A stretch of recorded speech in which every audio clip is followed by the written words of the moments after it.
মেহেরপুরের মুজিবনগরে র্যাব ও সেনাবাহিনীর যৌথ অভিযানে অস্ত্র ও গুলিসহ একজনকে আটক করা হয়েছে।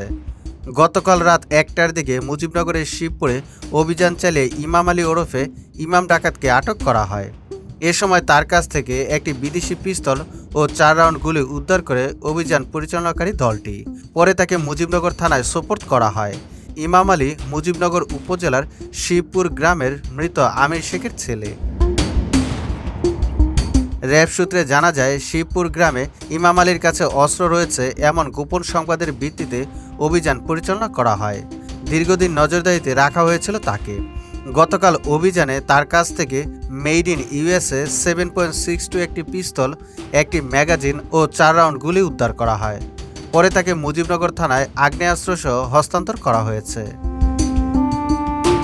মুজিবনগর থানার সূত্র মতে, ইমাম আলীর বিরুদ্ধে অস্ত্র, মাদক চোরাচালান, নাশকতা ও আইনশৃঙ্খলা লঙ্ঘন সহ 11টি মামলা রয়েছে। এর মধ্যে একটি মামলায় তার বিরুদ্ধে মেহেরপুর আদালত থেকে গ্রেপ্তারি পরোয়ানা জারি করা হয়েছে।